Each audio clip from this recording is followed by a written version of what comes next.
사람은 성장하면서 존재에 대한 고민을 하지요. 내가 과연 누군가, 이렇게 살아도 되는 것일까, 제대로 가는 것일까, 내 인생 끝에는 뭐가 있을까. 존재에 대한 고민이죠. 나는 어디로 갔다가 어디로 가는가. 그런데 나를 두드려도 그 대답이 나오질 않죠.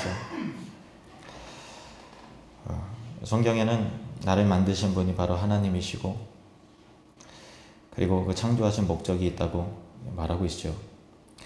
그래서 내 형질이 이루어지기 전에 주의 눈이 보셨으며 나를 위하여 정한 날이 하루도 되기 전에 주의 책에 다 기록이 되었나이다. 이 말씀과 같이 형질이 이루어지기는, 내 존재가 존재하기 전부터 하나님의 마음과 계획 속에 우리의 존재 자체가 하나님의 마음 안에 존재했다.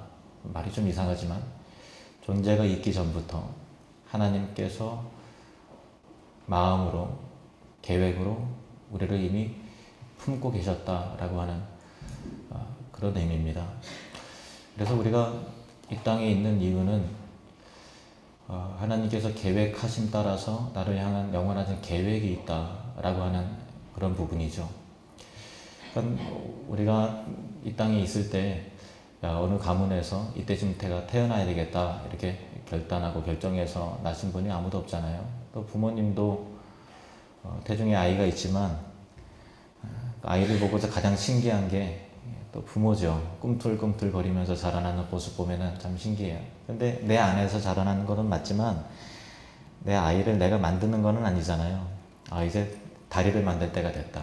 여보 다리 만들자. 콧구멍을 이번에는 정확하게 뚫어야 되겠다. 이렇게 해서 만드는 것이 아니라 만들어지는 것을 보는 거죠. 느끼는 거죠. 그것 자체가 신비인 것입니다. 그래서 출생의 원인이, 존재의 원인이 나도 아니고 또 부모님도 아니기 때문에 이 세상에서는 우연히 태어났다. 진화론적으로 그렇게 설명을 합니다만은 우리가 이건 본문 말씀과 같이 하나님의 영원하신 계획 아래 우리가 존재되었다라고 말하고 있는 거죠. 존재 이후에 하나님께서 얘를 어떻게 했을까 이렇게 생각하신 것이 아니고 계획이 있으셔서 만드셨다. 만드시고 나서 계획하신 것이 아니라 계획이 있으셔서 만드셨다라는 거예요. 그래서 우리 삶 가운데서 정말 중요한 가치는 나를 향한 하나님의 뜻, 내가 이렇게 살아야 되겠다라고 하는 참다한 가치, 그것을 말씀 안에서 확인하고 점검하고 발견하는 것이 인생에 있어서 정말 중요한 부분입니다. 그런데 그것이 하나님 앞에서 확인되기 전까지는 계속 혼란 가운데 있죠. 맞는 것인가? 어디로 가는 것인가? 계속해서 알지 못하는 그 길 가운데 사람들이 우르르 가지만 그 길의 끝이 무엇인지 아무도 알지 못하기 때문에 우리는 겸손한 마음으로 하나님 앞에 서야 되는 것이죠. 고속도로에 보면 이게 휴게실이 있잖아요. 여자 화장실은 안 들어가 봐서 그 안에 문을 열고 들어가면 어떤 공간이 있는지 모릅니다. 칸칸이 있다라는 거 아는데 그 신비스러운 영역 안에는 제가 모르죠. 남자 화장실에는 변기 위에 글귀가 써져 있든지 뭐 이렇게 또 액자가 걸려 있든지 그럽니다. 뭐 대표적인 글귀로는 남자가 흘리지 말아야 될 것은 눈물만이 아닙니다. 이렇게 써져 있어요. 하도 이제 명중을 안 지키고 여기저기 이렇게 흘리는 사람들이 많은 모양이에요. 그러니까 냄새가 나잖아요. 그러니까 애매한데 흘리지 말라고 남자가 흘리지 말아야 될 것은 눈물만이 아닙니다. 이렇게 써져 있어요. 그리고 또 어느 화장실에는요, 빨간 그 풍뎅이가, 벌레가 그 변기에, 소변기에 그려져 있어요. 남자들 심리가 이게 명중시키려고 명중시켜서 왠지 이제 떨어뜨리고 싶은 그런 욕구. 그래서 이제 제대로 명중을 시키기 위한 어떤 일환으로 그렇게 하고, 뭐 어느 화장실에는요 오락 게임도 뭐 있는 화장실도 있어요. 그 남자들의 세계가, 그런 세계가 있습니다. 근데 제가 신학교 처음 입학했을 때 화장실에 어떤 글귀가 써져 있었는데, 그 글귀를 보면서 정말 눈물이 나더라고요. 하나님은 당신을 사랑하시며 당신을 위한 놀라운 계획을 가지고 계십니다 라고 하는 글귀예요. 이게 그 CCC라고 하는 대학교 선교단체에서 나눠주는 전도책자, 사형리라고 하는 전도책자에 써져 있는 첫 번째 글귀인데, 같이 한번 따라 볼까요? 하나님은 당신을 사랑하시며 당신을 향한 놀라운 계획을 가지고 계십니다. 자기 자신을 향해서 다시 한번요. 하나님은 나를 사랑하시며 나를 향한 놀라운 계획을 가지고 계십니다.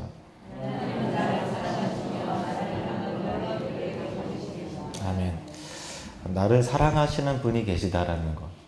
근데 그 사랑하신 가운데 내 존재에 대한 목적과 이유를 가지고 계신 분이 계시다라는 것.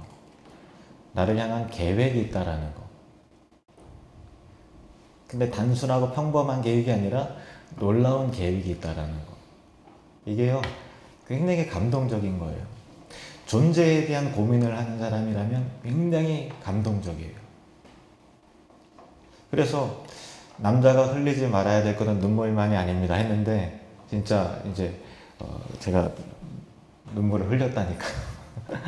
화장실에서. 그런 기억이 납니다. 이사야 43장 7절 말씀을 보시면요. 이사야 43장 7절 같이 읽겠습니다. 내 이름으로 불려지는 모든 자, 곧 내가 내 영광을 위하여 창조한 자를 오게 하라. 그를 내가 지었고 그를 내가 만들었느니라. 아멘. 우리 존재가 하나님의 이름으로 불려지는 자라는 거예요. 당신의 영광이 걸려있고 명예가 걸려있고 생명이 걸려있는 그런 존재로서, 존귀한 존재로서 하나님께서 만들어 주셨는데, 내가 내 영광을 위하여 창조한 자를 오게 하라. 하나님께서는 우리의 영광이 도움이 될 필요가 없어요. 스스로 충만하신 분이시며 완전하신 분이시고 영원전부터 영원까지 홀로 충만하신 분이시기 때문에 인간의 도움과 인간의 칭찬과 예배가 사실은 필요 없으신 분이시죠. 그런데 우리가 없으면 무엇이 부족한 존재인 것처럼 우리의 영광을 기뻐하시고 얻게 하시기 위해서, 그 영광의 동역자로서 동참자로서 세워나가시기 위해서 우리를 그렇게 창조하시고 만드셨다라는 거죠. 그것이 모든 인생의 창조 목적이에요. 하나님의 영광을 이루는 것. 사실은 이 세상에 있는 모든 것이 다 유한하잖아요. 있다가 없어지는 거잖아요. 가다가 결국은 멸망할 거잖아요. 녹슬잖아요. 증발할 거잖아요. 영원하신 분은 하나님이시죠. 그래서 하나님 자체를 목적으로 삼는 인생은 영원한 거예요. 그래야 인생이 공허하지 않고 허무하지 않습니다. 잠깐 있는 안개와 같은 것을 내가 붙잡고 살면 채워지는 듯 하지만 결국은 허무하다. 결국은 텅 비었다. 내가 왜 이렇게 허무한 것에 목을 메어 살았을까? 이런 말이 나오는 거죠. 이 세상 그 자체가 유한하기 때문에 우리 존재를 하나님의 영광으로 채우고 그것을 목적으로 삼아야만 우리 안의 공간이 비로소 채워지는 것이죠. 만족이 있고 기쁨이 있고 감사가 있습니다. 내가 높으신 하나님께 영광이 될 수 있다는 것이 참 놀라운 말이죠. 우리 옆 사람에게 이렇게 축복합시다. 당신을 보니 하나님의 영광이 보입니다.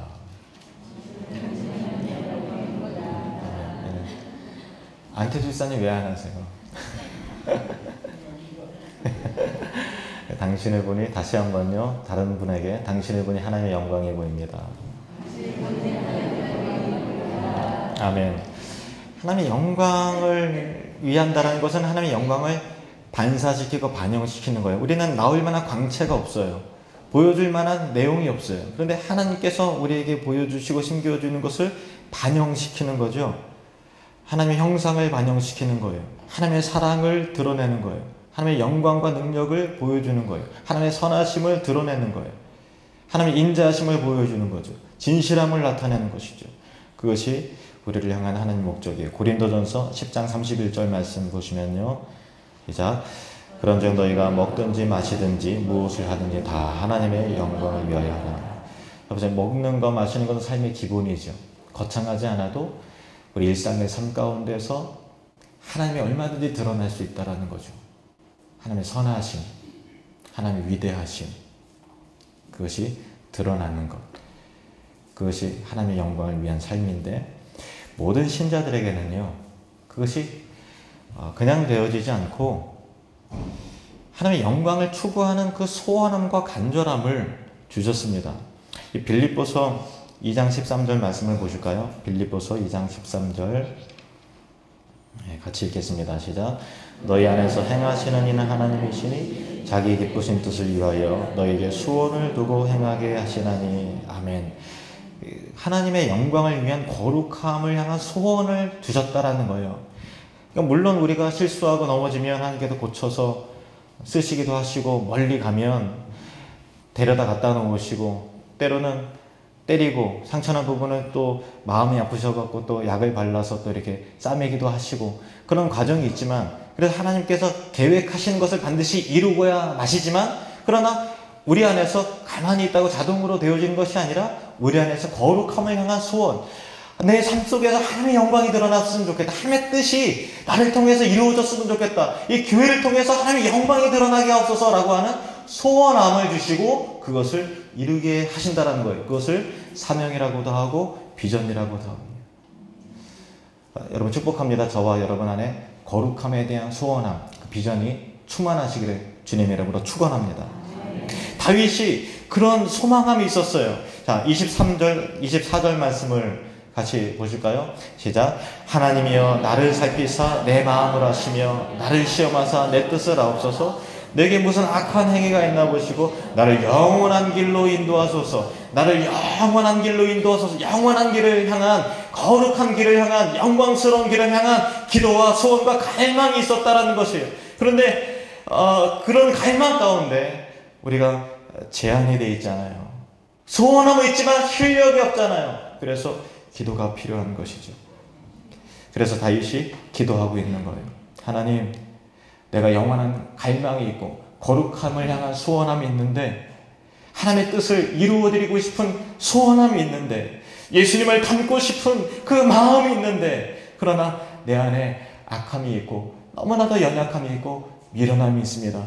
나를 감찰하시고 행위가 어떤 악함이 있다면, 나도 알지 못하는 그 은밀한 죄악이 있다면 깨닫게 해주시기를 주님 간구합니다. 그래서 영원한 길로, 거룩한 길로, 썩어지지 않는 길로 나를 인도해 주시옵소서라고 하는 소원함이 다윗에게 있었던 것이죠. 여러분 축복합니다. 저와 여러분에게 그런 간절한 기도가 회복되기를 원합니다.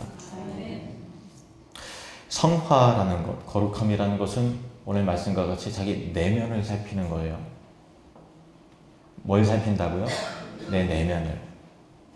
자꾸만 외부적인 것을 정죄하고 판단하고 하는 쪽으로 가면 결국은 나만 그 의인이 되는 거예요. 그러니까 예를 들면 한국교회 다 썩어서 막 이렇게 하고, 어두운 부분이 있지만 좋은 부분을 여러분 보시길 바랍니다. 그게 겸손이죠. 그런데 극단적으로 너무 이렇게 그렇게 가다 보면 나름대로 거룩함을 추구하는 것 같지만, 거룩함이라는 것은 내 내면을 보는 건데 자꾸 현상적인 것을 자꾸만 주목해서 다 썩어질 세상이야, 여기도 타락해서 저기도 타락해서 하면서 자꾸 정죄하고 판단하게 되면은 좀 이렇게 약간 이 바리새인과 같이 율법적인 그런 사람이 될 수 있어요. 그 부류 중에서 위험한 부류가 세대주의적 극단적 종말론을 가진 사람들이 그렇습니다. 예수 그리스도로 말미암아 우리가 주님 오실 때를 기다리면서 내면을 살펴야 되거든요. 자꾸만 그런데 현상적이고 외부적인 거를 해서 십자가 복음보다도 더 여러분 인터넷 들어가시고 보시는 분은 아실지 모르겠지만은 주님 뭐죠, 이제 종말 때 여러 가지 징조라든가, 그래서 베리칩이 666이다, 짐승의 표 받지 마라, 등등 이런 걸 해갖고 막 카카오톡 보내고 문자 보내고 그 영상 봐야 된다고 해서 막 부추기고. 근데 잘 보세요. 근데 그 이면 가운데 뭐가 있냐면 십자가 복음보다도 현상적인 게 더 앞서 있어요. 가만히 여러분 분별해 보세요. 예수 그리스도 믿음으로 말미암아 구원받는 줄 믿으십니까? 가장 귀한 게 십자가 복음이에요. 근데 십자가 복음을 뜨겁게 증거하는 것이 아니고 현상적이고 그런 것을 복음의 모든 것으로 생각하는 거예요. 그래서 마치 예수 믿고 구원을 받았는데 구원받은 사람을 구원받은 것으로 인정하지 않으려고 그래요. 그래서 예수 믿는 사람을 자꾸만 전도하려고 하죠. 구원받은 사람을 자꾸 구원시키려고 그래요. 정죄하고 판단하고. 그래서 제가 아는 사람도 자꾸 좀 열정이 있는데 잘못된 열정으로 너무 좀 흘러가서 세대주의적 잘못된 종말론에 빠져서 좀 안타까운 그런 분도 있어요.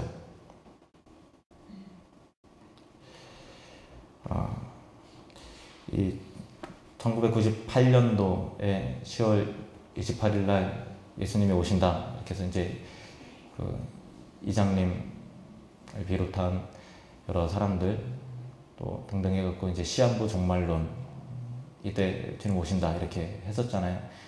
왜 그런가 하면은 정말 오실 것 같은 현상들이 있었거든요. 자기 보는 관점에서 그렇게 보이는 거니까 분명하다는 확신 가운데 이날 오시는구나 이렇게 스스로 착각한 거예요. 처음부터 이날은 아니었어요. 근데 이게 너무 자기 확신을 막 쫓아가다 보니까 이때 주님 오신다라고 확신을 해버린 거예요. 결과는 이단이 된 거예요. 결과는 이단이 된 거예요. 처음부터 이단인 줄 알고 가는 사람이 어디 있어요. 근데 자기 생각에 가끔만 이렇게 빠져들어가는 거죠. 그리고 나서 한국교회 후유증이 왔어요. 어떤 후유증이냐? 요한계시록 강해를 못하는 거예요. 왜냐면은 요한계시록만 얘기하면 이상한 사람이 취급되고 이제 시한부 종말론처럼 되니까. 그런데 한국교회도 지금 시한부 종말론 비슷한 사람들이 좀 생겨나고 있어요. 여러분 주의하시기 바랍니다. 정말 성화라는 것, 주님 오실 때를 기다린다는 것은 자기 내면을 살피는 거예요. 거룩함이라는 것은 이 세상 다 썩었어 하고서 비판하고 판단하고 정죄하고 하는 쪽으로 가는 게 아니라 주여 나의 죄악을 은밀한 죄악을 보게 하시고 회개하게 하시옵소서 하면서 하나님 앞에 내 내면을 살피고 나의 부정함과 죄가 있으면 지워지게 해달라고 고쳐지게 해달라고 자기 내면을 하나님 앞에 엎드리는 그런 하나님 앞에 겸손한 신자가 되시기를 주님의 이름으로 축원합니다. 사실 하나님께서 말씀을 통해서 우리 내면을 보여주기 전에는요 내가 나를 모르는 거예요. 여러분은 여러분 자신 아십니까? 저는 제 자신을 잘 몰라요. 예를 들면 어느 날은 왠지 감정적으로 별로 안 좋은 때가 있어요. 왜 이렇게 자꾸만 화가 나려고 그러지?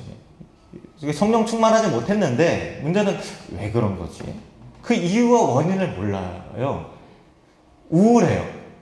근데 그 우울함의 원인이 뭘까? 남편도 잘해주고 왜 그럴까? 근데 우울하다 그러는 거예요. 그 이유를 여러분 아세요? 아는 사람도 있지만 대부분 몰라요. 말씀을 통해서 보여주셔야 되는 거예요. 너가 기도가 부족했다. 너가 믿음이 부족했다. 너가 자꾸만 화가 나는 이유는 내 안에 숨겨진 시기심 때문에 그렇다. 그러니까 하나님 말씀 앞에 내가 자꾸만 노출이 되어야 되는 것이죠. 잠언서 16장 2절 말씀 보십시오. 잠언 16장 2절 시작. 사람의 행위가 자기 보기에는 모두 깨끗하게 해도 여호와는 심령을 감찰하시니라. 자기 보기에는 괜찮은 것 같아요. 근데 하나님께서 심령을 감찰하시는 거예요. 하나님 앞에 서야 되는 것이에요. 예레미야 17장 9절 10절 말씀 시작. 만물보다 거짓되고 심히 부패한 것은 마음이라. 누가 능히 이를 알리오마는 나 여호와는 심장을 살피며 폐부를 시험하고 각각 그의 행위와 그의 행실대로 보응하나니. 심히 부패한 것이 사람의 마음이에요. 근데 그것을 모른단 말이에요. 하나님 앞에 서야만 돼요. 그래야 내 죄악이 드러나고 토해지는 거예요. 그것을 회개라고 하는 것입니다. 시편 139편 오늘 본문 말씀 1절에서 4절 말씀 보실까요? 시작. 여호와여 주께서 나를 살펴보셨으므로 나를 아시나이다. 주께서 내가 앉고 일어섬을 아시고 멀리서도 나의 생각을 밝게 하시오며 나의 모든 길과 내가 눕는 것을 살펴보셨으므로 나의 모든 행위를 익히 하시오니 여호와여 내 혀에 말을 알지 못하시는 것이 하나도 없으시니이다. 아멘. 하나님의 말씀 앞에 우리가 서야 되는 거예요. 그래야 드러나게 되는 것입니다. 히브리서 4장 12절 말씀 보십시오. 히브리서 4장 12절 시작. 하나님의 말씀은 살아있고 활력이 있어 좌우의 나에서는 어떤 것보다도 예리하여 혼과 영과 및 관절과 골수를 찔러 쪼개기까지 하며 또 마음의 생각과 뜻을 판단하나니. 아멘. 하나님의 말씀을 통해서 우리의 잘못됨, 우리의 연약함, 우리의 어리석음, 우리의 죄악, 우리의 허물, 그것이 드러나게 되는 것입니다. 근데 말씀 앞에 서지 않으면 절대로 그것이 잘못된 것이 보여지지가 않아요. 잘못된 길로, 멸망의 길로 가는데 말씀 앞에 서지 않으면 내가 옳은 길로 가는 줄로 안단 말이에요. 실제로는 옳은 길이 아닌데, 멸망할 길인데, 그것을 볼 수 있는 유일한 방법은 하나님의 말씀 앞에 서야 되는 것입니다. 이번에 제천 성시화 대회가 너무나 전 은혜롭고 참 좋았어요. 주일날 저녁부터 수요일 저녁까지 참 제가 그것을 진행을 보면서 야, 목사님들이 정말 기도 많이 하시고 정말 겸손하게 섬기셨구나. 사실은 제천 제일감리교회가 그래도 제천에 있어서는 어떻게 보면 역사적으로 의미에서 보면 어머니 교회와 같은 그런 역할을 하고 있는 건 사실입니다. 제천 제일감리교회 통해서 여러 교회들이 자꾸 분립되고 개척되고 그렇게 세워져 나가고 있는데, 안정희 목사님, 담임 목사님 참 겸손하시고 훌륭하시더라고요. 그 밖에 여러 큰 교회, 작은 교회 할 것 없이 목사님들이 참 겸손하게 잘 섬기셨어요. 그런 것 가운데서 참 은혜가 임했던 거예요. 그냥 은혜가 임했던 것이 아니라 기도하시는 분들이 있었구나. 근데 제가 최람수 목사님 설교를 통해서 많이 여러분도 마찬가지시겠지만 집회를 참여하신 분들 가운데 동일한 그 은혜가 아마 있었을 거예요. 참 내가 나를 모르고 우리 모습을 몰랐는데 하나님께 깨닫게 해주신 거야. 알게 해주시는구나. 기도가 부족했구나. 기도가 부족했구나. 문제는 기도였구나. 그런 생각을 절실하게 하게 됐습니다.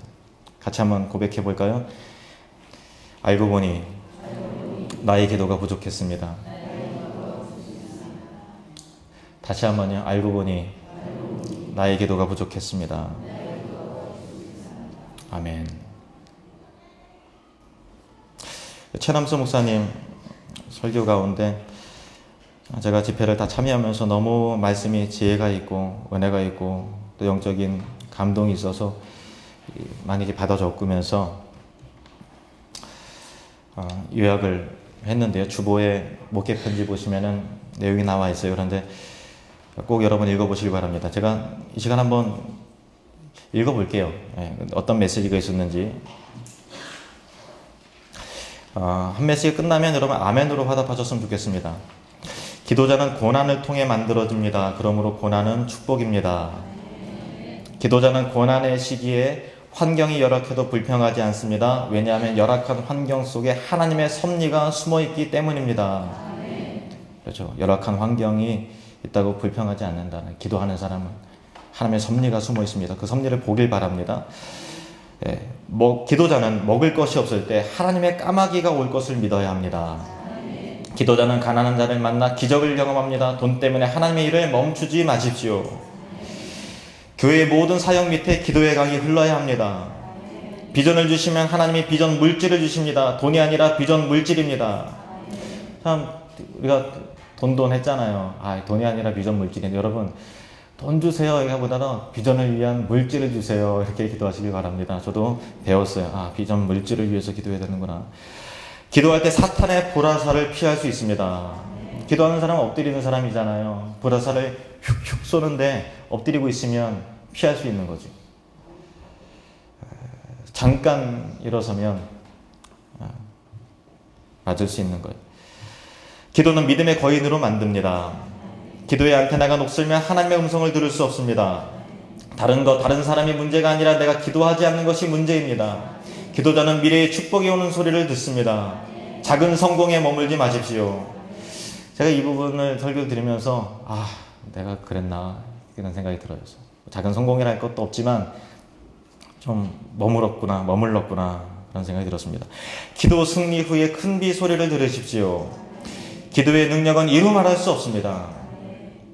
기도밖에 할 게 없는 것이 아니라 기도가 전부가 되어야 합니다. 심령이 딱딱해지지 않도록 하십시오. 기도 응답이 왜 안 되냐고요? 내 마음이 변화되어야 기도 응답이 됩니다. 결국 마음이 문제라는 거죠. 기도자의 생명은 마음입니다.